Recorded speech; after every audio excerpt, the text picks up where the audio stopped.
I am live. This is a special edition of Strategy Talks. I can't wait for you to see what we have in store. I've got not one, not two, but three guests with me. So if you're ready, let's go. We're going to talk about 2023 and what's coming up in 2024 for marketers, business owners, entrepreneurs, everything that we've seen and that we're hoping to see in 2024. Let's do this. Strategy Talks.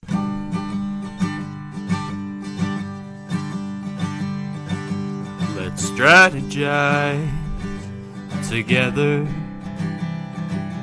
Let's hear it from an expert. Join the conversation, it's informative and free. You and me, let's talk some strategy.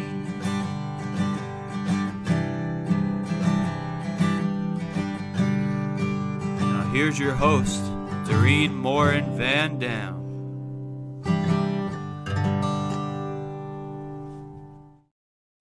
And here I am. Let's go bring on stage today's guests for the last edition of 2023. We have Sara Munro, Lisa Danforth, and Kristen Daukas. How are you, ladies?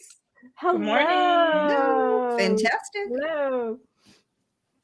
I'm so excited you're here. I was wanting to do something special, and who better to look back 2023 with some of the people that we spent time together in 2023. Sara and Kristen, we went to Social Media Marketing World together. Lisa, you and I have spent time in Burlington, masterminding. So I'm just so excited that you're here, and we're going to be talking about what we saw in 2023 first, but then we're also going to talk about what we think might be happening in 2024. But before we do, would each of you take like maybe 30 seconds to a minute, introduce yourself so our audience knows who you are? And actually, before we do that, just want to welcome you. If you're here, we're going to have questions for you. And if you have questions for us, let us know. And then if you're listening to this as a podcast, I just want to make sure that you are welcomed here as well. I know we're doing this as a live show with video, but if you're listening to this as a podcast, we know that you're there and we appreciate you listening. So ladies, introduce yourself. I'll jump right in. I am Okay. Sara Munro. I am a travel buddy of Dorien's, which was one of my most fun things to do in 2023. And I'm basically a communications director for hire as part of my consultancy. I do digital marketing, communications, PR, event planning. And then I also work with 10 amazing organizations in Vermont that are helping entrepreneurs who have traditionally been left out of economic development services to start and grow businesses. That's awesome. How about you, Lisa? You'll go next. All right, so I met Dorien at a social media conference, digital marketing conference, which I was super excited in Maine, and we've stayed connected ever since. I am a leadership coach and a work-life well-being strategist, and I also just opened my 6th business, which I can't believe, which is an alcohol-free bar service and pop-up bottle shop. So really excited to chat about that, the inclusion and whatnot. Exactly. Kristen. And I'm Kristen Daukas. I am a social media, digital marketing, long time, 15-year plus time. Sometimes I think it's time to sell t-shirts on the beach with all the changes going on in the world. Dorien and I've known each other for a very long time. I think we're up in double digits now. And it's been a crazy, crazy year. So excited that it's the end of the year. Looking forward to about 10 days. I'm hoping if I can get everything done here in the next couple of days of radio silence, kind of like what I just did. So glad to be here. Yeah, so let's talk about that, Kristen. It's been a tough year for some of us. If you're in marketing, we've seen a lot of you put that green banner up, open for work. A lot of people have been let go, those in corporate. We know the big companies, but there's also smaller companies that have had to downsize, and quite a few people are looking for jobs. Things have changed. People have been fearful, I think, because of AI. What have you seen, Sara? What have you seen in 2023? Absolutely. I think we have to recognize that there is a collective trauma going on with everything that's happening around the world, where we may feel isolated in North America. It's happening to us. And we have our own issues in North America too, that we are working with. And I think that has had sort of a blanket effect on marketing in trying to come up with ideas and be creative and think of things, which is why AI has been a helpful source. We're going to talk more about that, so I won't touch on that too much. But it's also been really hard to keep things straight, right? Because there's so much disinformation, and AI, as great as it is generating and amplifying mistakes and mislabeling photos and things like that. So there's all of this information overload going on as well. And at the same time, record-breaking business starts. So thousands and hundreds of thousands of new businesses started in just the United States this year.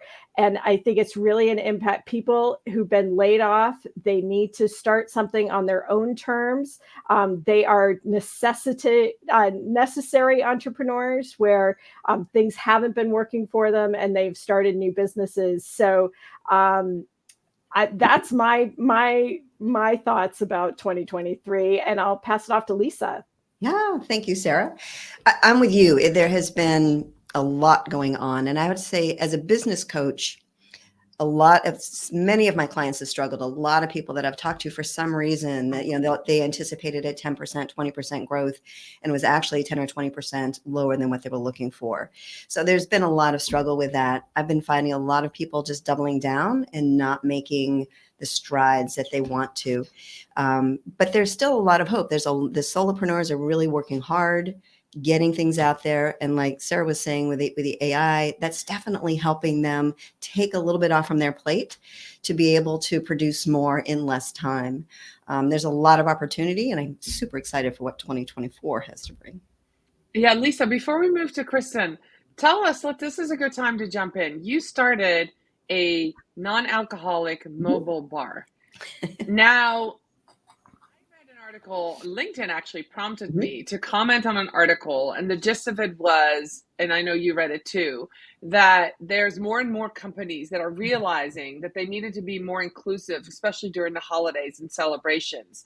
And so they, instead of having a holiday party where everybody drinks with an open bar, they're offering other opportunities to get together, like learn how to make guacamole or crocheting or an activity, right? Mm-hmm. So the alcohol is literally off the table. Now this is, and what that does, it makes a party like that more inclusive, because there's plenty of people who don't want to drink or want to be around alcohol. And that's what Christmas parties or holiday parties have been. Is that one of the many reasons that you started Tonic? It is one of the many reasons, and it's about inclusivity, right? Having the opportunity for everyone to have a beautiful, delicious adult beverage, but it's also about building community. What I found is that a lot of people, whether it's corporate or individuals, want to cut back. They don't want to drink as much, but they feel like they're going to be removing themselves from their community. And there's this loneliness piece that comes up. And when we go to events, whether it's corporate events or just out with our friends, it puts us in a predicament if we don't have the opportunity. We have a club soda and a cranberry, and I was just talking with a rep from a non-alcoholic company who said he went to a company party recently, was waiting in line to go and get a drink, and said, "What do you have that's non-alcoholic?" And they pointed him to the water station, and he had to walk around with a plastic water bottle. Well, there's nothing like that says, "Hey, what's going on?" And unfortunately, in our universe these days, if you're not drinking, that's often somebody's like, "Oh, what's going on?" It's the only thing that there's something wrong with us if we're not participating. So it's a lot about community. And like you were saying with the corporations, building that experience, building the community rather than focusing on the alcohol itself. It's been a big, big boost.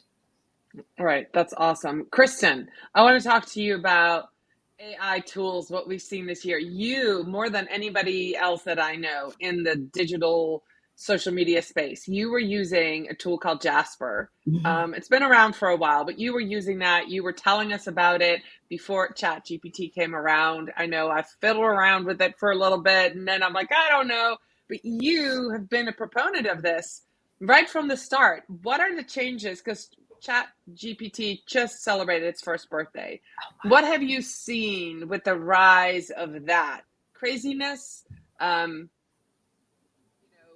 People misusing it. Like what have you seen in that in 2023? So I've seen the gamut of everything. Yeah, I've been using Jasper for about 2 years now. So it was kind of funny when everybody started talking about ChatGPT. I'm like looking around going, where have you guys been? I mean, like, because it just, once I discovered it, it became such a helpful tool, right? To help me, because I have to generate a lot of content. And one of the biggest reasons I started using it was a particular client I've had for about 10 years, right? And after a while, it becomes really challenging to say something different about the same thing that you've been saying for 10 years, right? And so and the change in the technology has been unbelievable, right? And I have seen it's been pretty much a divide. You've got your people who love it, and your people who are absolutely terrified of it, and they're all in the whole "it's going to take my job" thing. Which the kind of comparison I've used is when Excel spreadsheets were came into the scene. It didn't take away bookkeepers and accountants, right? It just helped make their job easier. And that's how folks should look at AI. And it is, again, I go back to the most stress thing is it's a tool. If you are just going to grind information through whatever, because everybody has it now, every platform you use, MailChimp's got it. Grammarly has it. Every single thing has it now. And if you're going to do it and just plop it, copy and paste, that is going to be those are going to be the people and the marketers that suffer from it. So you still have to have that human component from it. I want to go back to the whole hiring thing real quick. The companies, there are a lot of companies that are smaller, that maybe they run with a one person marketing person.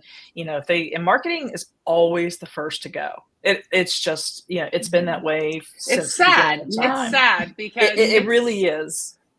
Well, typically because your leaders are more thing. It is, because usually your leaders are sales focused, right? And they don't see the long. Like you said, it's short sighted. They don't see the long game, right? So they're like, oh, well, we've got AI now, so whatever Becky was doing, we can just throw it into ChatGPT and do just as good of a job. And that's why you're starting to see some of these memes of things that come out. I haven't fully embraced the image AI. I guess just because I'm not a fan of my people having 6 fingers and double jointed. I think there's a lot more. That changes. Hey, Sara, I know you had your hand raised in the green room here. What do you have to add to this? Because I know you have some thoughts. Well, not all AI is created equal, is what I'll say. And Kristen has been using a great product. Jasper's been around for a while. And as people start to think, oh, this brand new world, the machines are ruling us. The machines have been doing this for a decade, right? We have been in the AI generation for a very long time. We're just calling it something different right now. And I have to say, I am 100% a Google Bard fan now, because isn't that changing though? It's changed. I was trying to show some people how it worked in October, and it wasn't working at all. And I went back in last week, and it is working. And it is working so fantastically, because what Google Bard does is, first of all, it's the live web, right? So you're getting all the most current information as you put in your prompts, but it's also giving you citations. So you can go to those websites that where the sources came from for some of that content that Google produced for you. And you could, if you really wanted to be a great inclusive marketer, right, you could reference them too, give them some backlink traffic, and maybe they would give you some love too. So Google Bard, with all of the citations that it's giving, it's almost like a librarian helping you, a reference librarian helping you, and you've got all of the documentation to cite. I think Google Bard is great, and it's going to be a game changer.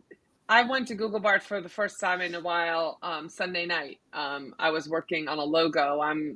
This is a premiere. I'm doing a solo podcast starting next year, and I was working on logo ideas. I just wanted ideas, and my daughter is in the software engineering space, and she's like, let's try Google Bard, and they came up with some great ideas. We ended up creating it on our own, in our own, we created our own logo, but it gave us some visual ideas. And you're right, it's these are the sources, this is where it's coming from, pulling from.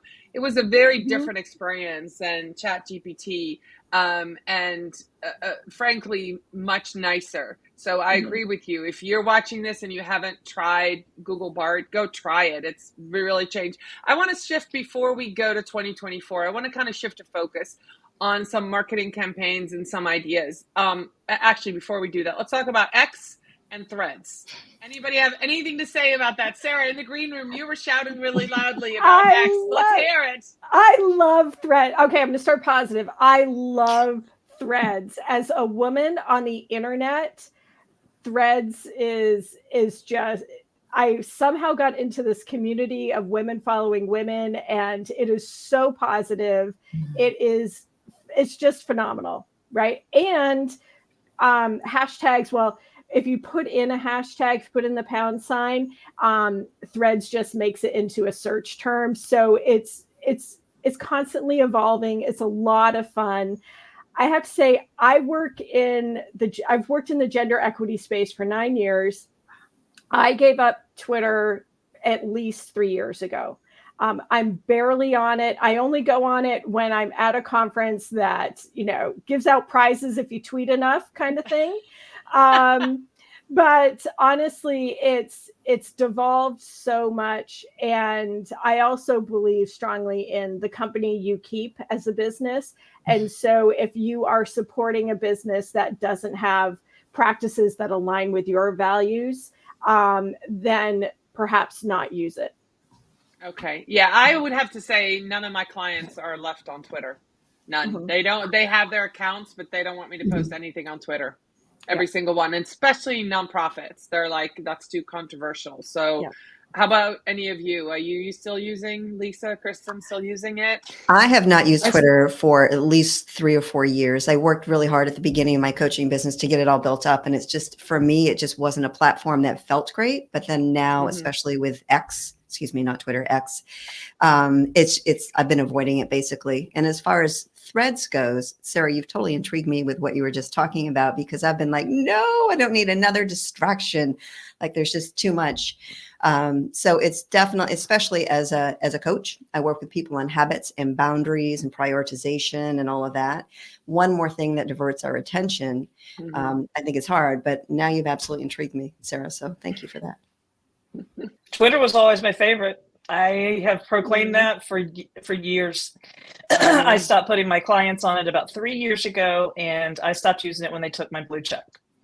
And I refuse to call it X. It's Twitter, and it's just a cesspool. So it's just I don't use it anymore. Threads I used for the first week. I'm kind of in I don't have the time to devote, and I don't want to take the time to devote to it. For me, I'd use it for personal use, honestly. I would not use it necessarily. I'd rather, spend time on TikTok.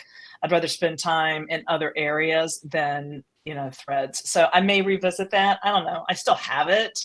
I'm just I think a lot of us still have it, right? A lot of us still have it, and we're like, yeah, maybe it'll come back. It's kind of silly to delete it and then have to, It's buried in, I don't even know what folder it is on my phone at this point.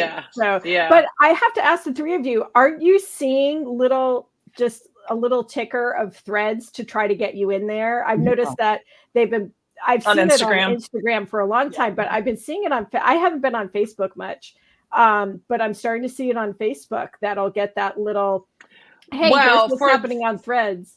For Those watching in Europe, it just came out last week for Europeans. So now they're all gung-ho. So it's a whole new group, millions of people coming into Threads because they finally got access. So, and it's kind of interesting because now, like you said, some of the communities are set up, but you'll get new people joining, trying to figure it all out and getting really active. So that's probably what you're seeing, is that at the same time as allowing the people in Europe to come in, they're also pushing it to everybody else to say, hey, come and do this. So let's wrap it up for this year. We've got maybe another 10 minutes and then we'll go to 2024. But what are some cool marketing campaigns that we saw in 2023 or some trends that we saw? Kristen, yes. Hands down, the best marketing campaign I have seen, and it just came out here in the past month, was the Snoop Dogg for the fireless fire pit. So, did you guys not see it? No, tell us about it. We'll have to go find it. Yeah, so Snoop drops a post that says, I need you to respect my... Snoop's known, he's a smoker, right? So he's a big pothead. And so it came out that he was going to quit smoking. And I remember looking at it going, that's his identity. And I'm like, this is so bizarre. And I was like, there's something. And then like 3 or 4 days later, and I can't, it's that round... smokeless fire pit that's I can't remember the name of it, which I know what it is, but I can't remember the solo stove. Yes. Yep. And then then the like 3 or 4 days later, and he like dropped different posts that would be like, I need you to respect my privacy, my family supports me on this. So like Snoop was all in. And then the big reveal was, he goes, I'm not the only one that's, who's gone smokeless. And then the whole thing comes out, and it was just like, so it was just, and everybody was like, oh my God, that was like the best campaign. I have to admit, it was probably the best one I've seen this year, just because they tapped into that's a young audience. So they caught the attention of your Gen Z and, younger millennials. So that was, so these are companies that are starting to recognize where the buying power is. But it also resonates with Gen X because Snoop is in our, generation. So that's my 2 cents. I'll have to go look. I'm gonna be like, I won't do it now because I'm hosting, but I'll be going to check it out for sure. How about you, Sarah? Did you see anything cool? Well, we can't not talk about Barbie, right? And I have to say, it's more of a trend than just one campaign, and that is that women have very much been centered this year, and women of color too. And what's great is that we see all these huge campaigns, these big companies are doing these great big things. And how does that translate to the 98% of businesses that are small businesses that are less than 100 people, right? How do you manage to do these great things? And part of that is the energy of your fan base, right? That's what we saw with the Swifties, with the Barbie movie, with Beyonce, was the fans were generating the content and spreading it. And so how do we capture that lightning as small businesses? But getting back to Barbie, it was great that they highlighted all of the characters that, yes, Margot Robbie and Ryan Gosling were the stars of the show. And of course, the director, writer, producer, Greta Gerwig, were front and center, but they always centered their interviews back to women. And I thought that was just a wonderful time in alignment with where we are in the world of elevating women's voices. Right. How about you, Lisa? Same. I think Barbie has been a huge one. It's really brought community. It's brought voice to women. It's just really started a different dialogue or augmented the dialogue that's been going on. I think that was just phenomenal. And I actually avoided going and watching it for the first bit. I'm like, oh my God, Barbie, everything's pink. But it was really good. It was amazing. And the second thing for me is really the dry January and the sober October, is just seeing the momentum, that snowball effect for each one of those, getting the word out there has just been so wonderful to see more and more marketing campaigns that are creative, they're inviting people, that are inclusive. Super exciting to see that. I can't wait to see, all of the different things that are coming up for 2024, which we'll be talking about in a minute. Yeah. So for me, it's the collaboration piece that I've seen in more and more campaigns. For example, Heinz and Absolute, had a campaign together, and then of course we talk about Barbie. Barbie wearing Birkenstocks in the real world. Her toes that normally stand up got flat, and she was wearing the Birkenstocks. Birkenstock sales, they got the pink Birkenstocks. I mean, just that trend of brands connecting and collaborating. If you're watching this and you're a marketer, that is something that you should hop on for sure. Find complementary companies that target the same audience as you. Your marketing dollars will double if you team up with somebody. This is something that they're doing. They're tapping into each other's audience. They're sharing the costs. I've seen it more and more. Actually, I was part of there was like a little contest with Kraft that popped into my feed, and they're like, oh, we want new flavors. And I went and like it was a little contest. And I went and read the whole thing. And so they've been putting out flavors like Dorito flavors or whatever. So they're collaborating with other brands and bringing their flavors to Kraft mac and cheese. So now they're, I'm not saying Oreos, but, for example, so they're looking for the next collaboration and they want our ideas, right? So a lot of the bigger brands are jumping on that trend. But if you're a marketer for a smaller company, it's totally something that you can do. I used to do that for some of the local brands that I was with. As long as the target audience is the same, you can collaborate on an event or a marketing campaign, or, bring in a speaker or something where you share your marketing dollars. It makes a lot of sense. So that's the trend I've seen this year. More and more companies collaborating like that. Right. And to that, Dorien, just this past weekend, teeny tiny town in northeast Vermont, had a shop hop, right? All of the downtown businesses. And let's be honest, it's a 2-block downtown, right? Not a lot, but they all got together. This was something that was starting to go gain momentum. I want to say like 10 years ago, there was a company called Alignable. I think they're still out there. But trying to get those local businesses to coordinate and do things together on the same night. And usually these shops shut down at 5:00, right? People go home. And they were all a little nervous about staying open until 7:00. And for that town, most of the people who lived there went downtown that night. So if you can coordinate, you don't have to be these huge brands doing these multinational campaigns. You can be a brand, someone with your neighbor. The 4 of us work together, right? And do a show like this. It can be these simple tools.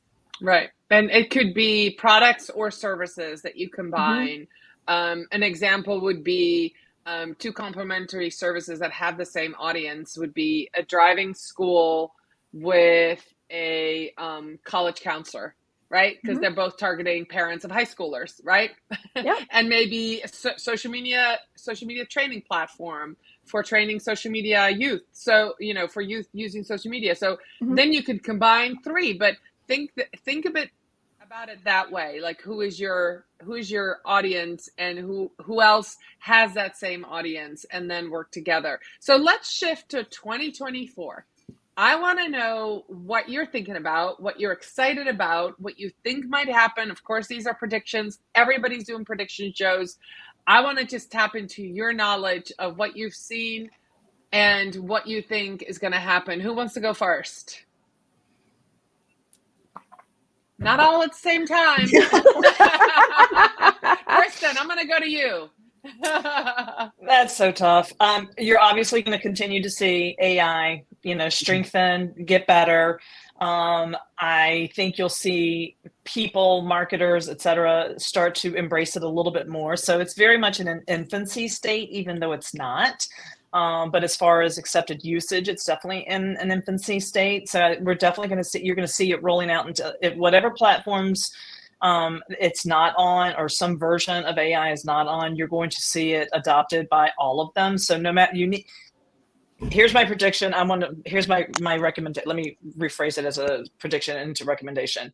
If you haven't towed the waters of AI, which I just can't imagine that somebody hasn't at least looked at it, you are doing yourself a huge disservice if you don't, because it is going to be everywhere, and it's not an early adopter thing. It's like, it's the way it's like when we went from, magazines and blogs to social media, right? Everybody was like, oh, it's never going to stick around, it's never going to blah blah blah. Well, here we are 15 years later, and indeed it has. So if you need to take some time and learn how to use it, and learn how to use it to your advantage.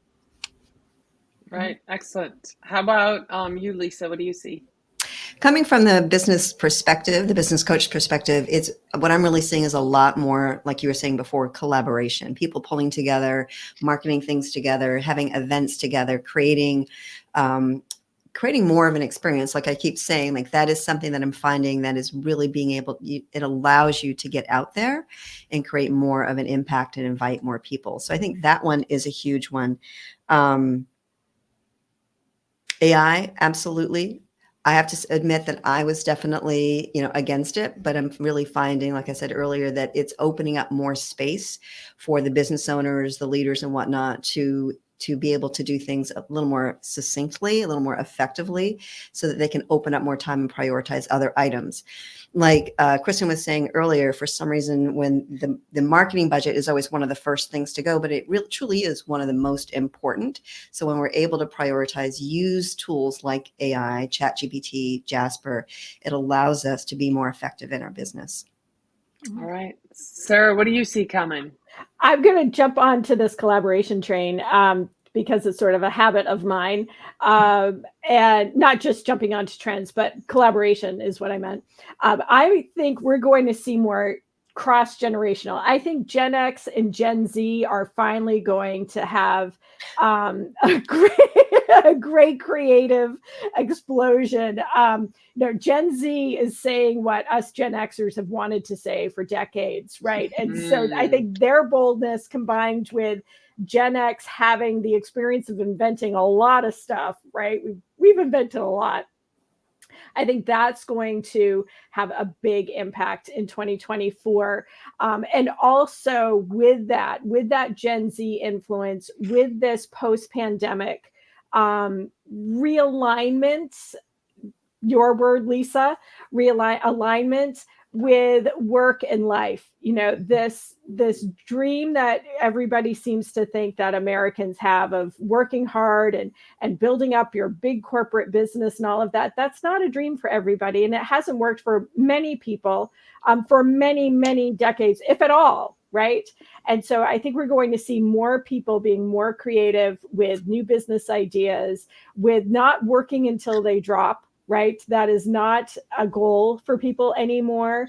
That employees, if you're in a big company, they're going to keep pushing back on that.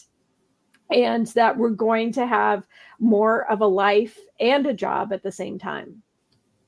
All right. So that just reminded me, one of the other recent articles I read was about what is the one thing that employees want that surprises the C-suite. And guess what it is that they wanted more of? They wanted more meeting time, but it's not the kind of meetings that we think about. It's effective meetings. We are in meetings to meet, and people are so sick of it, but they're saying we want more meetings of the good kind where we actually work together and everybody listens, instead of meetings just, well, it's on the calendar, let's meet, and everybody's focused somewhere else, and half of the people in the meeting have their camera off or are typing or doing something else, right? Mm-hmm. So employees are saying we want more meeting time, more time with each other, but actually work and collaborate. And that's our word, collaborate again. So that's one of the things that I'm going to predict that's coming, is better meetings, more meetings, which is something that I've done with my clients. I feel like if I meet with them every week, there's no rush if something needs to get done, because we go through all our talking points every week. And so we catch up on things, instead of waiting 2 weeks or 4 weeks to meet. So meeting more meeting time. And then this is a trend that I've seen in the last few years. And that's really, really, really happening in my personal experience now, is that the conversations that we're having on social media, they're going to even be more private. There's a lot of people out there who don't realize that, right? That the real conversations are happening in LinkedIn messages or happening in Facebook messages or on WhatsApp. And they feel left out and they're like, what's going on? But it's the people that you meet at conferences that you then have, WhatsApp threads with. Sara, you were in one this morning with me, from the people in Suriname. And so those experiences of that more one-on-one exclusive conversations with peers, with people in the workplace, some of that's happening in Slack, but then that's, employer mandated almost. But for us who are entrepreneurs, we all have our own business. More and more of these conversations are happening in those private channels. And I see the opportunities, and this is where I want, if you're listening to this, if you're a business owner, the opportunities are in those private messages. And if you haven't found that to be true, that means that you're waiting instead of taking the lead on some of these messages. Yesterday, I put the word out to some of my friends that, Strategy Talks season 3 is opening. I'm ready to get guests. I invited like 12 guests, and there were several that were just so excited. I'm booked into February. Like, they wanted to be part of the show. But I think if I just put it on social media, it would have been different than them receiving a private message from me and saying, I pick you because of your expertise, and these are handpicked people. And so I think that trend is going to happen more and more. So if you are looking for a job or you are wanting to expand your business, spend some more time cultivating those type of friendships and conversations with people in any of the channels, WhatsApp or Facebook Message or wherever you are, and you could create your own community there as well. So that's one of the main things. I've seen it all along, but I see it more. And then the other thing that I see, which is good news for those of us who are not as technically inclined, the AI usage of video editing. I know we haven't talked about this, but can I just say big shout out to a tool like Descript, which I was using for transcript, but now I can cut. It is unbelievable. I can put an hour show on there, an hour video. It makes a transcript in about 2 minutes. I highlight a piece that, I say something smart, or one of my clients say something smart. I highlight it, it clips it. Now I have a clip. I don't have to do any more editing. I can then put it somewhere else and make it look pretty. It has cut my time, and it is efficient. It looks nice. I edited a video the other day that was like 7 minutes long. I think it would have probably taken me 2 hours any other time just to rewatch it and, figuring out what a clip. I had like probably 8 different clips put together. I did it in like 15 minutes and it looks beautiful. And that is something it's going to make all of us be able to do some of these things that we used to have to outsource. So I'm really excited about that happening. So if you're watching, listening, if you haven't used an AI tool for video editing, there's something to look into as well. So, yeah. I've written that down. I am for sure going to try that. You mentioned it before. Yes. Yeah. Yes. I want to jump back to that first point that you said, Dorien, about meetings and collaborations and holding space. And it's something that I've been working on, I want to say, for the last 2 years. And it really, how can I say it? I guess got worse, right? We had weekly meetings to plan an event. And the first half of the meeting was mostly just catching up with each other personally and problem solving.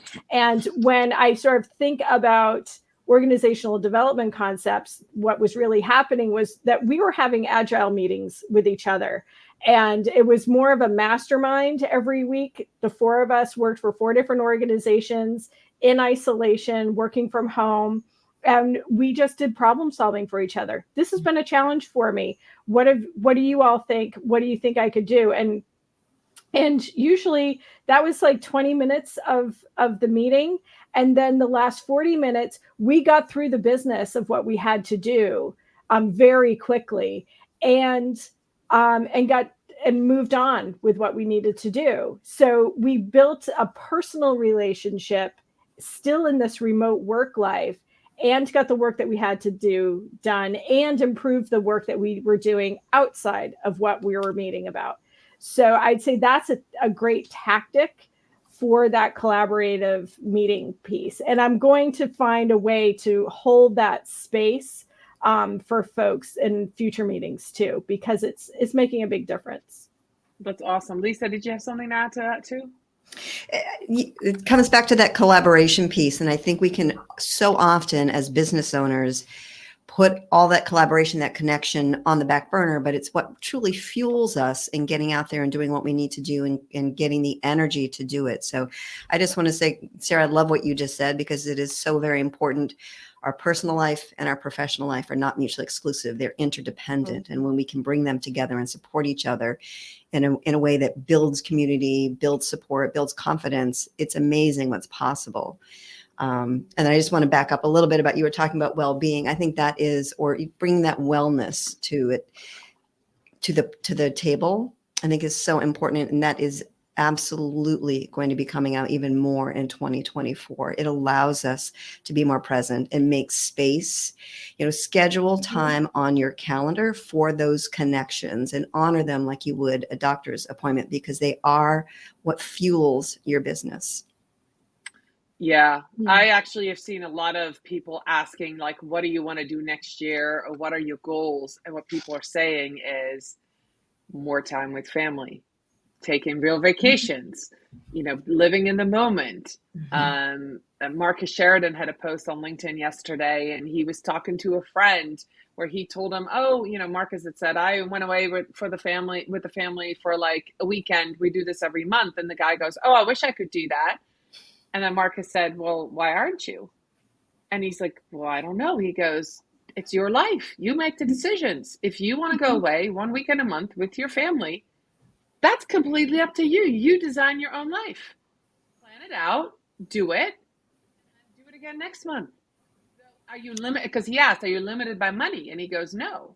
So if you're not limited by money, you're limited with your mindset of, is that something that I can do or want to do? Or so if you're watching this, I encourage you for next year, and this would be a good time to think about that.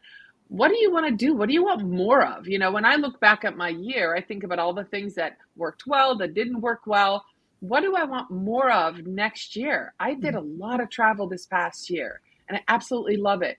I do want to do a lot of travel, but I just got to make sure that, it's all, spread out enough so I don't leave my family at home too many hours and too many days at a time.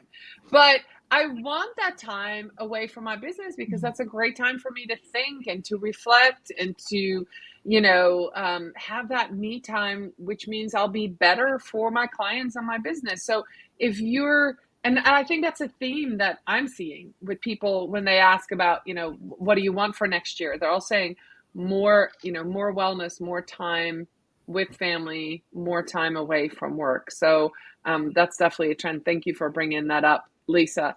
So let's wrap it up. Is there anything that you want to say? Is there a platform? I know we talked about Threads. We talked about X. Lisa, yes. I just want to add to what you were just saying. And so many business owners that I talk to have this, I don't have time, I don't have the bandwidth, whatnot. Here's just a tip to help you be a better business owner, be more present in your day. If you don't have anything on your calendar available, any space for the next 2 weeks, 6 weeks, 12 weeks, look out until you have some space on your calendar and put a date on there with yourself or with your friends. We were just talking about this in the green room, that we need to get a date on the calendar for January, because if we don't put it on there now, it's going to kind of come and go, and we're not going to be able to have the time. So if you look at your calendar and it's already overbooked, look out when you have some space and put a little marker in there for you. I love that. That's great advice. Yeah, we did last January. We met and then we really, because we put it on the calendar, and then we really haven't had time to meet up again because we didn't make the time. So shame on us. We got to do better. I want to thank those of you who were here live with us. There were some wonderful comments, people saying, yes, I see the same thing, collaboration. So just wanted to do a quick shout out to those who were here. Rhonda was here, and Tev, and Argenius and Andy Foote. So I just wanted to say we appreciate you watching. If you want to reach out to us, you know where to find us on LinkedIn, Facebook.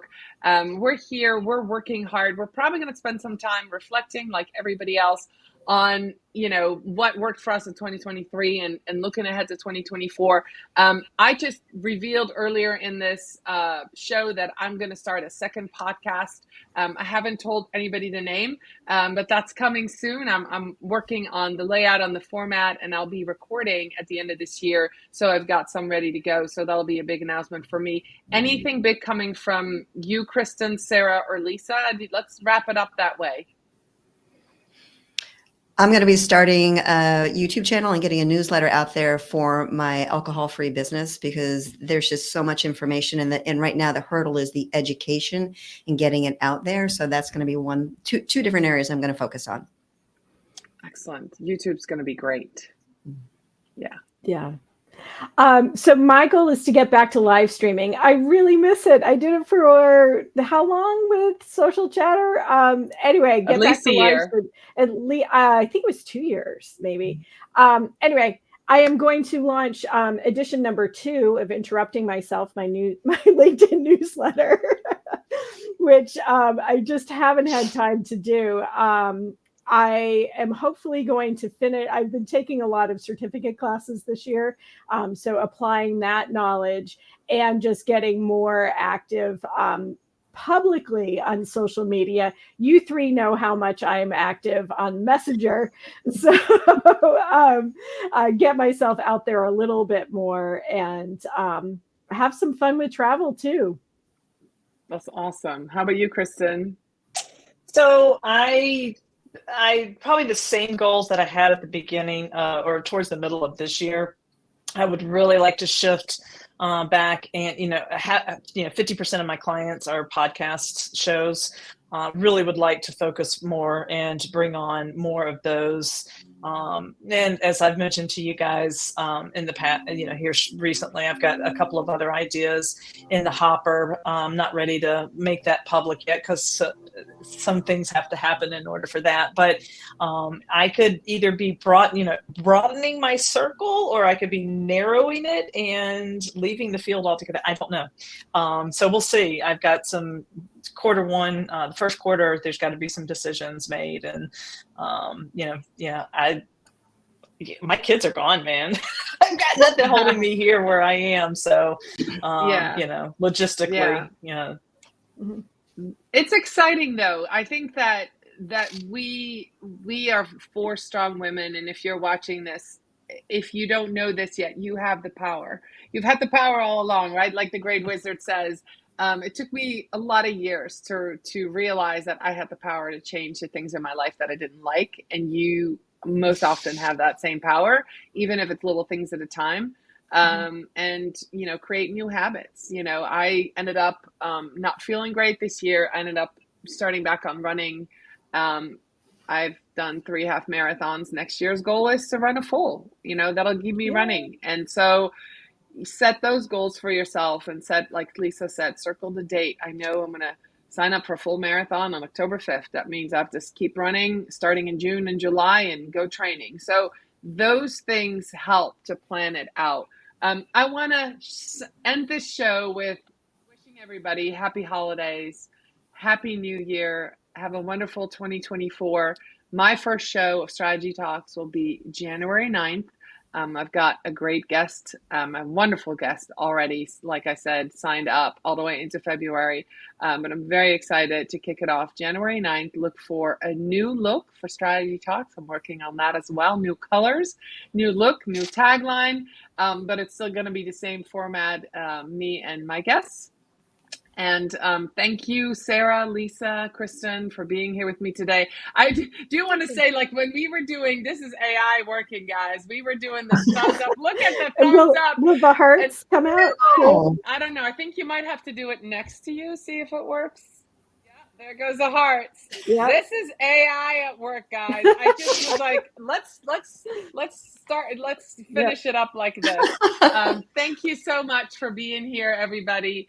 And I so appreciate your expertise. And for those of you listening, watching, if you have plans, if you saw something cool in 2023, if you have plans for 2024, if you have predictions, put it in the comments wherever you're seeing this, watching this on the replay. We'd love to know. You know, we'd love to get other ideas and brainstorm with you as well. So I will see you all in the new year. Thank you so much for being here. Bye, everybody. Thank you. Bye.